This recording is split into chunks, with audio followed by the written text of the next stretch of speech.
Hey everybody, welcome back. Now that we're diving in element A, we're talking about the justification. This here is the first element. The other stuff, whether you call it component one or component zero, element zero, I like just to call it, where the team is just coming up with a bunch of different ideas. But once they have their idea, that's when they're entering element A. It's a good idea now that we're introducing element A just for your own. And again, this is on your own time tonight when you're relaxed, depending on where you are. You may be sitting at the beach, sitting by the fireplace, drinking a nice cold root beer or having a hot cocoa, wherever you are. Um, Go out to my PLTW, but do this in a separate browser window just so that it doesn't screw anything up within E3. But instead of going to professional development, go to courses. And when you go to courses, you can actually see the online capstone class, and this is what our students will have access to. But right in this courses area, you'll see under the table of contents, yes, this component one, that's almost like the element zero stuff, but this is now we're getting in the element A. So in element A, you're going to see a lot of the stuff that we call the legacy stuff that Scott and I pick through the PowerPoints, but you can just kind of skim through these and you'll get the little check marks as you go through each of these items. But we're getting into, oop, I didn't mean to go to element B already, but in element A, and I like these little drop downs here, but you'll start seeing where we get students brainstorming different problems. They brainstorm their topic. We start getting into the research. So this is where the research comes into play. They're looking at different resources out there. We start getting into where the scholarly journals are. So yes, in the Project Lead the Way, this is where the students have access. They'll have a lot of good resources here that will help them refine and define their problem. Look, these pictures look familiar. This looks like some of the images that were in those legacy PowerPoints. So this is where Project Lead the Way is merging everything in this E3 system. However, the thing that stinks about this is that you're not going to have access to, all the little individual PowerPoints and everything, where if you want to like kind of pick and pull or put those PowerPoints up on your own learning management system, it'll be hard for you to do that. But at least you'll have access to, some of the outside resources that are not inside this system here. But things like choosing a problem, presenting your ideas, doing the post-it notes. And then when you have your three loves on there, that's where we make students do some basic surface research. My students, and Scott, you said you did the same thing. They print out the articles and they're going to tape them up on their top ideas. So they're like, yes, we have research on this because I don't know if there's research out there on their topic. I mean, I have some life experience here, but I don't know everything inside there. But, this here has the thing about the team responsibilities on there. Now that we're getting into some of the academic research and justifying the problem, you'll find that it talks about locating five associations. I'm going to talk a little bit more about that and how that comes into play when we start getting into market research. There's things on here as far as how to conduct market research, getting into creating surveys, the different types of surveys. Oh, there's those research summary sheets. So it's all here inside the system. They just have lots and lots of examples. Definitely, please, go through this, look at this. We just can't do this together. Otherwise, you won't have any time at all to work together inside your teams. But this is something definitely browse, look at. But again, what Scott and I did is we kind of went through, we just kind of picked out the main deliverables, the main items inside there that you can easily find, easily refer to, and use within your own high school class. Now, when we talked about the five associations there, and this was Dale Colson, he was down there at the Academy in Southern Texas there. He called it the five associations assignment. And really, what he was doing, he wanted students to find five organizations. They could be professional societies dealing with their chosen topic area. And what students have to do, now you can make them do this individually, where every student has to come up with five associations or five organizations or five societies relating to their topic. Or you can make, if it's a team of If it's a team of four, maybe every student finds one. But what they do, and again, this is going to go in their Element A folder. What they do is they have to find some type of organization or association. So if I'm doing mine on taking everyday items to the beach being challenging and cumbersome, I may have a state parks and recreation as one of my areas. There may be some type of beach enthusiast, or if it's surfing related, maybe a surfing related. So there's a lot of organizations out there, but they need to write down if there's a physical address, a website, who is in charge? Is there an email address or any other type of contact information? And they take a screen capture of that and they save that in a document that goes inside their Element A folder. And then they summarize, hey, what exactly does this organization do? What does this organization do that could possibly help them out?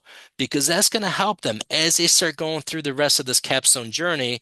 These organizations, these associations, these different societies out there, they could have their own listservs. They can have their own Facebook groups. They can have their own social media outlets or Instagram sites. So if they're going to try to find some experts or have people go out and conduct their surveys and help them justify their problem, those five associations, that's where they're going to look for some help.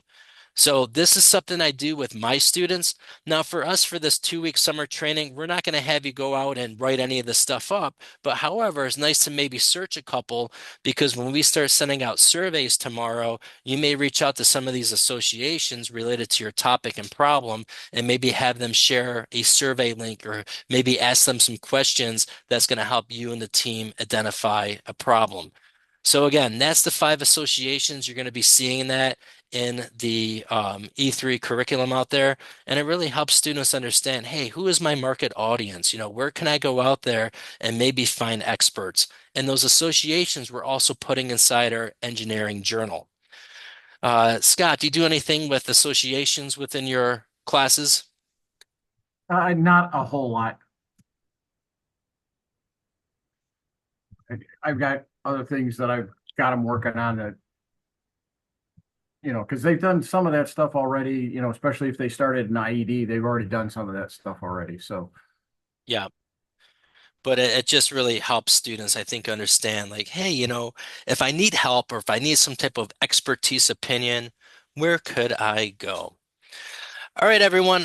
We're just going to touch base on a topic which is going to lead us into tonight's on your own time and homework. And it's going to kind of segue into tomorrow's activity. But I know you're still doing your research. You looked at some articles. You may find that, hey, sometimes my topic doesn't have a lot of, research and backing. So we kind of leveled down a little bit. So instead of searching article databases, maybe now we're doing some generic Google searches out there. I couldn't find much as far as people getting injured taking beach items in and out of their car. However, I found some research about people just experiencing strains and sprains just taking regular items out of their car, like groceries, grocery bags, boxes. So, yes, even though they're not beach items, it's still just taking items in and out of the car. So, those articles I'll save and just keep them inside my Element A folder because that can help me with my justification. So not all the time students are going to be hitting up searches based on their exact topic. Sometimes they need to take a step back a little bit and look at the larger scope. So when you get together with your teams, you're going to look at, hey, so far, based off of your basic problem, what do you know so far? You've done some research. You're going to be sharing some of that research this afternoon with each other, but you got to ask yourself, what else do I need to know? What else can I justify on my topic? I don't know exactly what the problem is, but I know where it's happening. I have an understanding of how it's happening, but I'm missing some of the who, what, where, when, why, and how. Well, the second part of justification, the first part that Scott talked about was academic, getting the librarian involved, research articles, scholarly journals, and we critique those. But the second part is done through surveying and market research. There is a nice PowerPoint that we pulled out, is also in the curriculum that really goes into depth as far as conducting surveys, creating surveys. But basically, what we want to do with the surveys is, again, we really want to figure out the who, what, where, when, why, and how. Is this problem really worth solving? Who is the stakeholders? Who is my voice of customer? What exactly is it that I need to solve? Well, they're still really trying to figure out, is this problem really a problem? What is the problem here? So this is where surveys and market research come into play. When students go out and conduct research, there's different types of survey questions, and we'll talk about that here momentarily, but they're going to get a lot of responses back. They're reaching out to their associations, they're putting things out on social media, different Facebook groups. Again, some of you may be tied down due to school network issues, but maybe this is something they can do at home. If not, maybe you have a Facebook group that you can reach out, or if you know somebody who can go out to these different community forums. There's lots of different organizations out there, even to places like Reddit. There's a lot of topics out there that students could respond to. But again, one of those things kind of on your shopping list is, hey, what do my students have access to? What are some of their limitations? Sometimes if things are all blocked in and hunkered down at school, this may be something they have to do at home when they have internet that allows them to access those sites. But when they do conduct surveys, when they are brainstorming survey questions, what are the surveys going to tell us? We want to make sure that when these survey results come back, and my students may have 300 or 400 results that come back because they're hitting up all their associations. They're blasting these out to different community forums out there. But when they look at all this data, we want the survey to do two things. We want the survey to kind of help justify that, yes, there is a problem. In my case, in our case, taking everyday items to the beach being challenging and cumbersome, I got to make sure I ask some questions in my survey that will help people say, yes, that is a problem, or no, never had that problem. So I got to think about that when I start thinking and brainstorming some questions. The second thing that the survey is going to help us do is help us figure out what is the customer looking for as part of the solution. And we can ask that such as, hey, do you currently use any products on the market that help you take everyday items to the beach, being less challenging and less cumbersome? Or do you currently use a product? If so, what do you use? What do you love about this product? What do you wish this product had? So when I start getting these results back, I'll know whether or not my product is justified. And I also know, hey, what are customers looking for? What are their complaints? What are their concerns? So even just by asking them open-ended questions, do you currently have a solution? Do you currently use something at home? Does it work? Do you like it? Do you love it? So when we start drafting questions to help us identify, you know, who's having the issues, are they really having the issues? Do they currently have a solution? Do they like it? Do they love it? What do they wish they had? That's going to help the team when they start going through the rest of the capstone design process because they're going to be looking at some of those solutions that people are using. They're going to start ranking those out to see whether or not they truly work or not. So part of that justification is through the academic part, and the second part is through those surveys. But just keep in mind, these students have never had to do surveys before. So spend some time with them. If you have a teacher that actually does maybe market research as far as their class, it could be a business teacher or maybe a math teacher does statistics. It's great to get those teachers involved. I didn't know we had a teacher. She's actually new this past year, and she does a lot of this in her past life where she worked out in industry. She used to work for Estee Lauder and she was big into the survey and marketing department. So I know already this coming school year, she's going to come in and help my students craft their survey questions. But at the end of it, I want my students keep the survey questions short. Survey questions are usually open-ended, graded scale, true, false, multiple choice. Now, if students ask a question such as, how old are you? Does that really matter in a survey? Because they'll start throwing random questions out there. Or how much money do you make? Are you male or female? What is your race? Like now they're just throwing questions out there that they're just trying to add fluff. Or maybe they really need to know those things, but I want to make sure that they're asking the right questions because sometimes those questions can be offensive. But again, they've never done this before, so they don't really understand that. And again, if you have a long survey out there, people are not going to take it serious. They're not going to spend the quality time taking it. So I'd like to keep my surveys, usually under 10 questions. And of course, we're to conduct the surveys. If I'm doing mine beach related, I'm going to actually physically go to the beach or go, if it's golf related, go to the golf course and have people fill out paper surveys. Or with the beauty of online, SurveyMonkey, Google Forms, and Facebook, I can actually find a bunch of forums out there related to beach recreation. Maybe even hotels. A lot of these hotels that are located along these beach fronts, they have a whole community on beachfront rentals. What a great way to pull that community to have them fill out a survey as far as taking everyday items to the beach. So in this case, where to conduct them, I want to make sure I'm either physically visiting those places or I am finding the forums online to post my little link for those surveys. Having students sit there in class and have all the other students fill them out probably isn't going to really help. Or what I do for my students, they'll say, "Hey, can you blast this out to the John Jay High School faculty and have all the teachers take it?" Sure, but you may get 100 responses, but you need to get other responses yourself because we need to step outside the school building.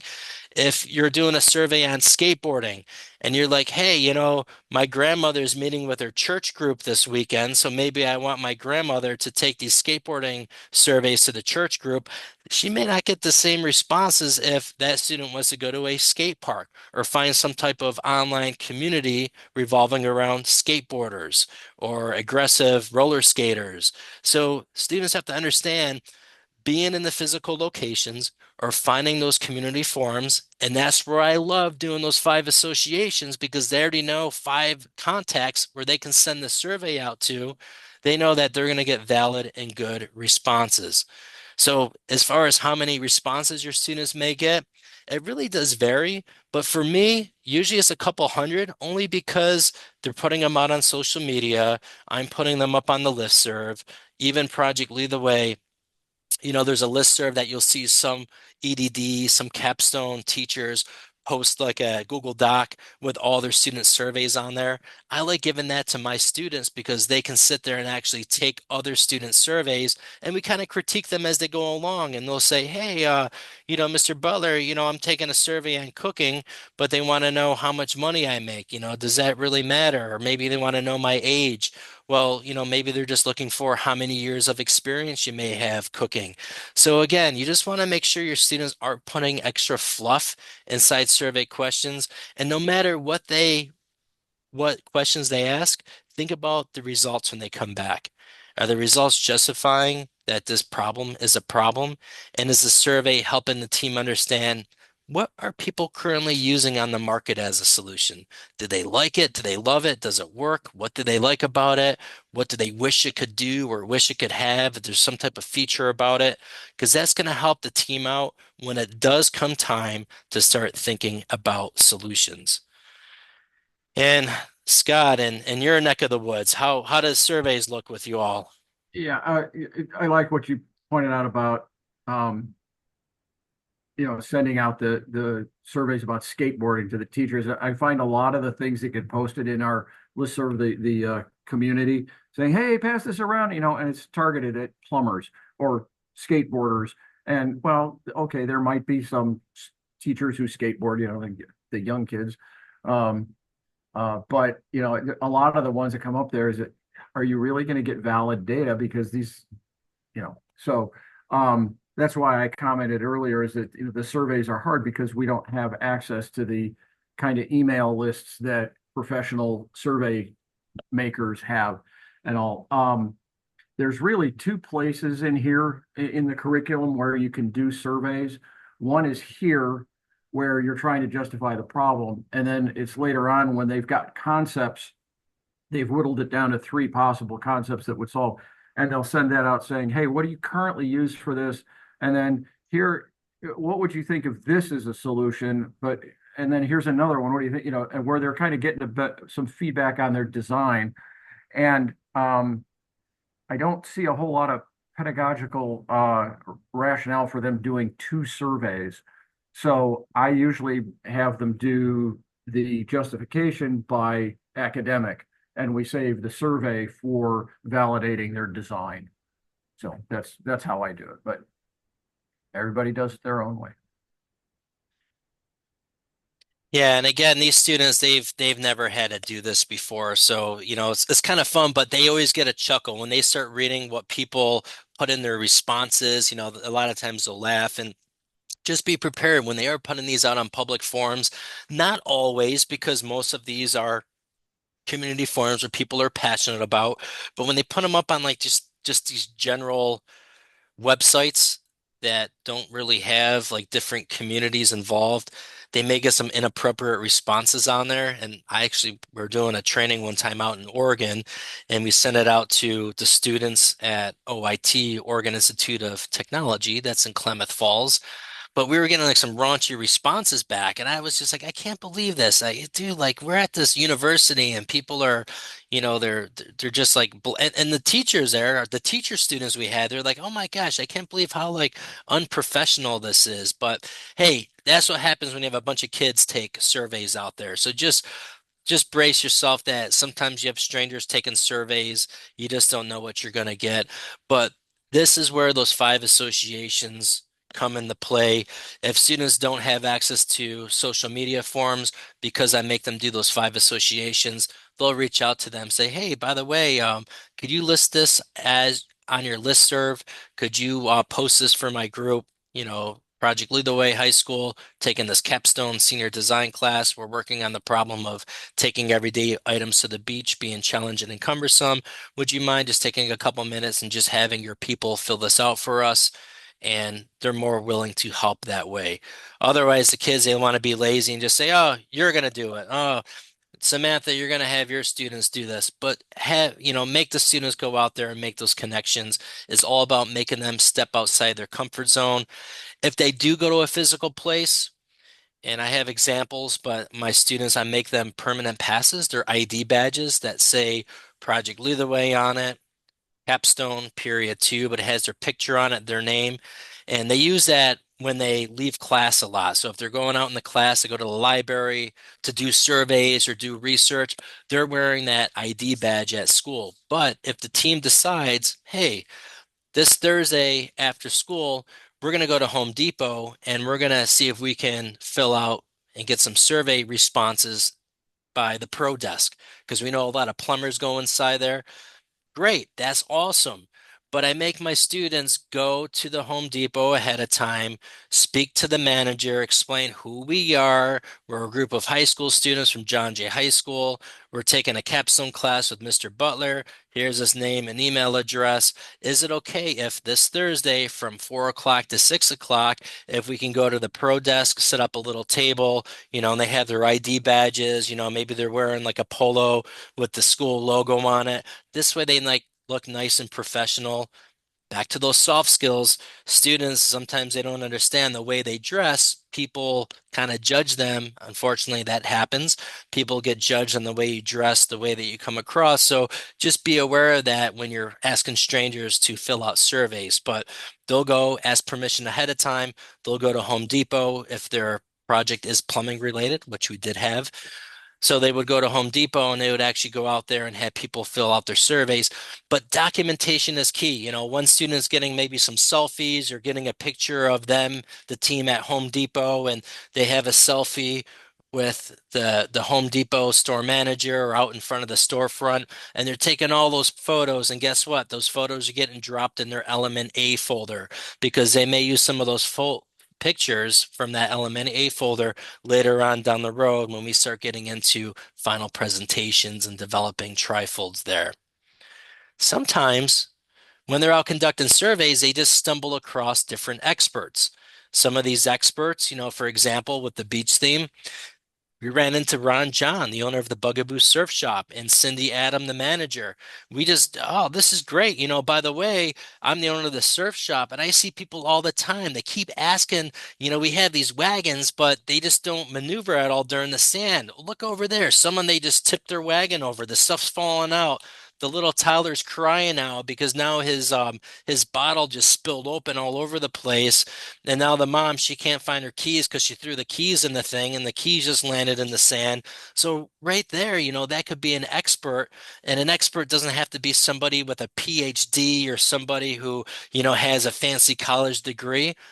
Sometimes the expert is just somebody that just knows a lot about the topic. I had teams that the expert was the custodian in the school because they were working on a topic of cleaning large surfaces, cleaning large surfaces to be clean and effective in a timely fashion. So a lot of their experts were custodians. And actually, some of the custodians have college degrees, but you just think, oh, an expert has to be somebody with a fancy title.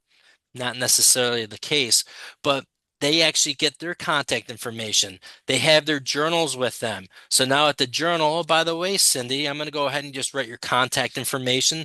Do you mind if I get your email so I can just ask you some follow-up questions? Oh, do you mind if we get a little picture of all of us together here? Those are the conversations that I'm having with my students.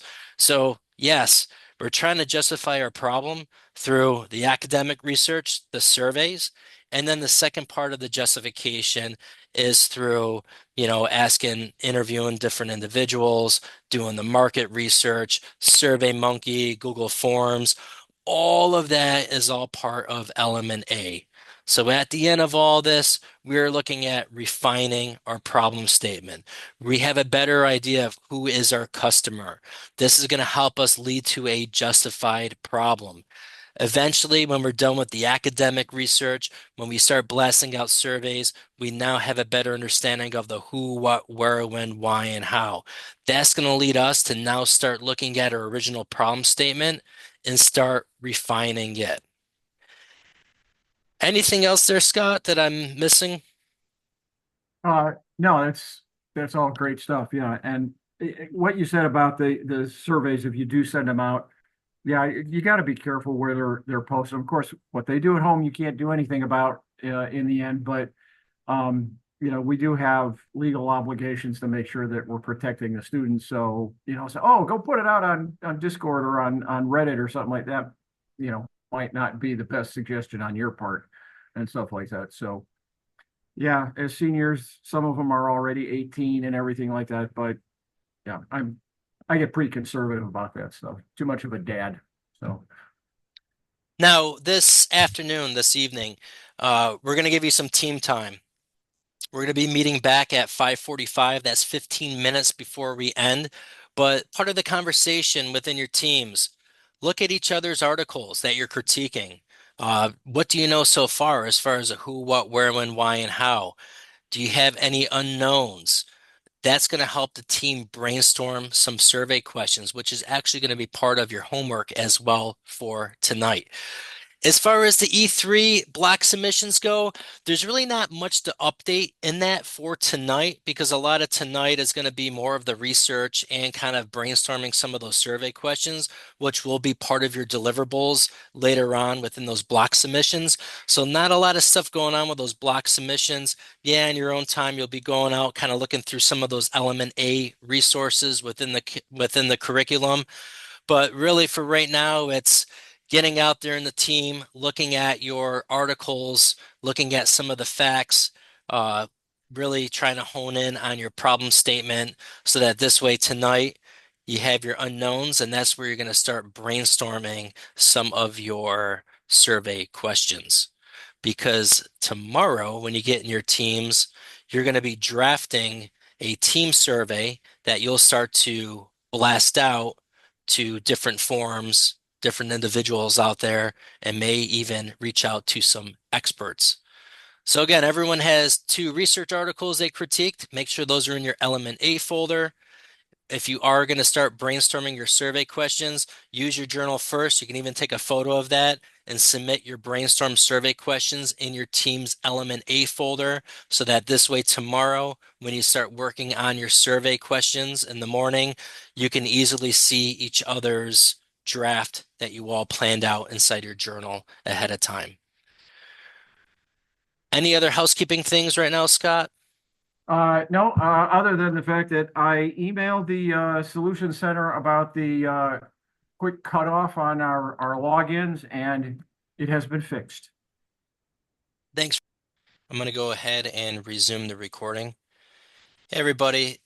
Sorry if you got cut off halfway through your breakout room. We will open these up, so if you do want to hop back on after today's session, I'll leave my computer open. Or if you're in a different time zone, you want to eat dinner and you want to log on with your own team, whatever way is better for you to do that for your own time, feel free to do so. These problems, when you start researching, these problem statements will go through two or three different iterations. One thing I like to do, and if you kind of look at the example of the fish down below, and I'll actually share with you a different file when we start refining our problem statements. I have my students take Sharpie markers or highlighters, different colors, and I make them actually, knowing what we know now, the who. Let's add the who inside there. Let's highlight it. Let's highlight the when, the where, the what, the how or how many, so they can physically see this problem statement as it starts to become refined, and then they start wordsmithing it. So when they do know the who, what, where, when, why, and how, this may go through three or four iterations before they get it perfect. Uh, just a couple examples. You can see just last week we were wrapping up a class, but we had a automotive team, we had a food preservation team. The preservation team, they were saying that a lot of berries, a lot of food gets spoiled in the refrigerator. It leads to food waste. It leads to bacteria. So there actually was a lot of science involved with that. So you can think where the mechanicals can come into play. But they found some survey data out there that in 2019, so that's the when, well, who did this happen to? Is the average American family wasted 27.98. That's almost $2,800 right there on food from the refrigerator, mainly due to food going bad before being able to become consumed. Over 50% of reported berries was the common wasted food in the refrigerator. So we know the who, the what, the where, the when, the why. But again, they continue to wordsmith this some more. We had a team that was working on pets with dog hair, with hair. Well, it turned out that, yeah, there was an articles pertaining to how easy or how hard it was to clean up dog hair or cat hair, but they found that doing some other surface research, 2024, two-thirds of U.S. household own a dog or cat. The hair of these pets shed contains dander that allows indoor pollutants to accumulate. So you can start to see where the science is coming inside here. They got into the bacteria that comes off of our pet hair. They even said how many pounds. They said like a 60-pound dog can actually shed, I forgot how many pounds of hair. That's a lot. And for us pet owners, you know how much you have to vacuum, and when you empty out that canister, how much pet hair is inside there. But who's saying this? Well, they have a study backed by Brown University in 2017. So they're just trying to help back and help refine their problem statements here.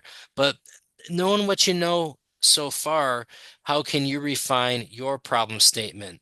Well, Scott and I, we were doing a little bit of some surface research, and with ours, and this is actually a presentation file we'll be sharing out with you all. But, so far we're not done yet, but we've learned that in 2019, 87% of families consisting of an average of four family members experience injuries, fatigue, and wrist pain from body strains due to taking items from their car to the beach. Yeah, there wasn't a lot of research and data as far as actual beach items, but it also was a lot of research as far as people taking groceries out of the car, boxes. We found a lot of research on the strains and sprains, a lot of things in the uh, Chiropractic Institute had some data on there.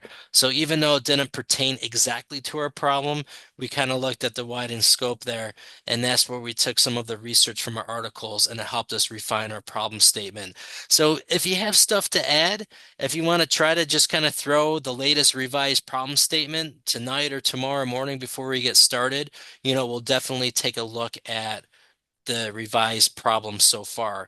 And I know when we left early this morning, you still had your team's top three problems. You whittled down one of those problems. Well, that's where we're trying to refine it for you all. Tonight for homework in your journals, you're going to be doing this individually. Make sure you draft some survey questions. I take a photo of that and put that in your Element A folder. This way, tomorrow morning when we get working in our teams, you can look at each other's survey questions, and that will help the team draft their first survey that you'll start blasting out tomorrow. Is there any associations out there, any organizations pertaining to your product? Is there any contacts out there that you all can reach out to help you send out some of these surveys? And as always, if you haven't done some of those block submissions on there, really nothing new to add up there yet today. There will be for tomorrow, but you can just kind of keep up with going through those block submissions. Look at my PLTW. You can see where we are as far as the Element A area goes in my PLTW, and you'll see a lot of these same PowerPoints that they converted into graphics on there, and there's some more in-depth information that you can kind of look through on your own. But with that said, before we end, Scott, any housekeeping announcements for us? No, I don't have any. All right.